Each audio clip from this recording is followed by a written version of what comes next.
11 පමණ වෙද්දී මේගොල්ලෝ පටන් ගත්තා බයිසිකල් පදින්න. 4 දිනක් ගියා. ඒ කනුවටත් එහා දුරකට ගිහිල්ලා තමයි බයිසිකලේ පාරයිනේ වැටලා තිබුණේ.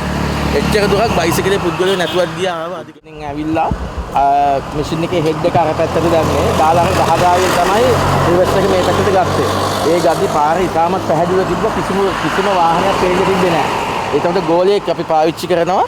ගෝලයා බහලා අපේ CCTV එක තියෙන අපිට ඒකේ පැහැදිලිවම පෙන්නනවා ගෝලයා බහලා වාහනේ නවත්තනක්. වාහනයක් නැවතිලත් ඒ වෙලේ නවත්තලා තිබ්බා.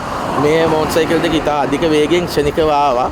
කිලෝමීටර් මම හිතන්නේ පැයට 160-84 වේගෙන් හිතා ගන්න බැරි වේගයකින් ඇවිල්ලා තමයි මේක වැදුනේ. වැදිච්ච ගමන් බයිසිකලේ ඒ දරුවෝ දෙන්නා මෙතන එක බොඩි එකක් වැටුණා කැඩිලා.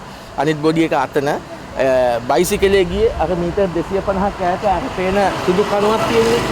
දෙක කියලා ගහලා ඒ කණුවටත් එහා දුරකට ගිහිල්ලා තමයි බයිසිකලේ පාරයිනේ වැටලා තිබුණේ.